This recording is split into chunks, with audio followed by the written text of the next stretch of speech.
Millennials and Gen Zs are broke, and not just in the I spent too much on lattes kind of way. I mean systematically broke.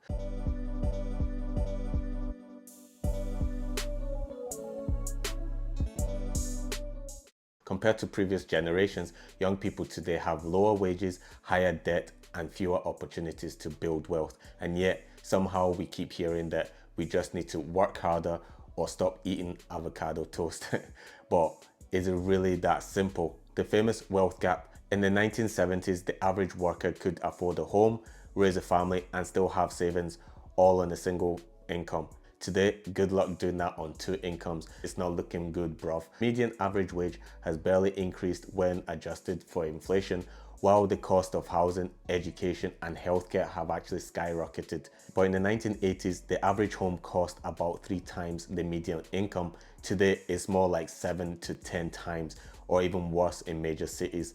Unless you're born into wealth, buying a home actually feels more like a fantasy than a realistic goal. However, for this, there's some strategies that you can actually implement that help you, such as budgeting better. So basically look at what your income is and what your expenditure is and try to offset one or the other. So either increase your income if you can't decrease your expenditure, or if you can get rid of some expenses, then decrease your expenses or expenditure, and then that way you get to take home a lot more. But one of the reasons for this wealth gap is actually student loans and the debt trap. Once upon a time, colleges and universities were actually an affordable ticket to the middle class, but today it's a financial trap for millions. The average student graduating with over $30,000 in debt, and with wages stagnant, paying it off is a decade-long struggle. So if you don't want to go down the college or university route and potentially rack up massive debts, what you can do is you can learn a high income skill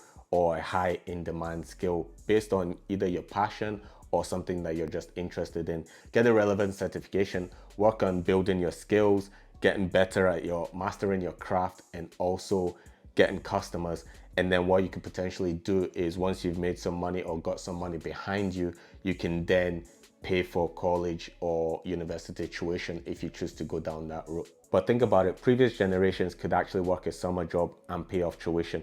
Now a summer job barely actually covers the textbooks that you need for a university or college. So this now leads us to the job market. The idea used to be you go to college, you get a degree, you land a good job and live comfortably. But today's job market is actually brutal. Wages haven't kept up with inflation. Job security is actually a joke, if not a fantasy.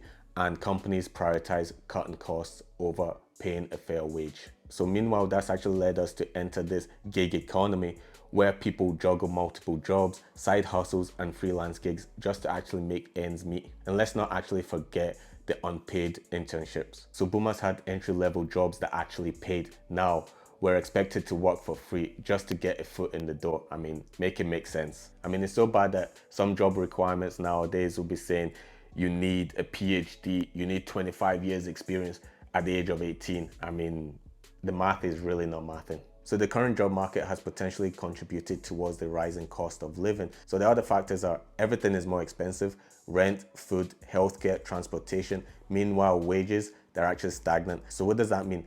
Even with a job, most young people are living paycheck to paycheck. In fact, studies show that nearly 60%, in fact, over 60% of millennials and Gen Zs have less than $1,000 in savings. That's one emergency away from actual financial disaster. So this also means that a single unexpected expense can spiral into debt, forcing people to take out loans or even max out credit cards just to stay afloat. It's actually a vicious cycle. But boomers love to say we had it hard too. And sure, every generation actually has its struggles, but let's compare. They had affordable housing, cheap college tuition, job stability, and pensions. Millennials and Gen Zs, none of that.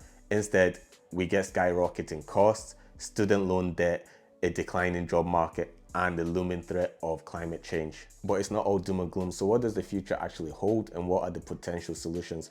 So what can we actually do? First, we need to push for policies that actually help, like raising the minimum wage, making housing more affordable, canceling student debt, and regulating corporate greed. But beyond that, we need to change the narrative. This isn't just about working harder.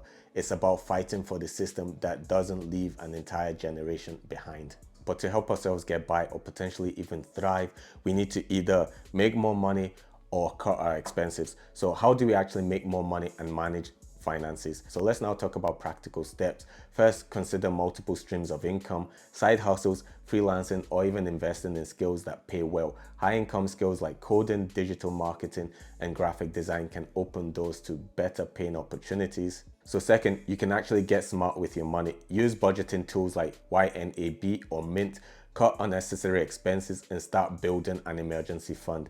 Even if it's just a little at a time, investing even in small amounts can also make a big difference over time. But the truth is, millennials and Gen Zs are actually resilient. We've adapted, innovated, and built new ways to survive, but surviving actually isn't enough.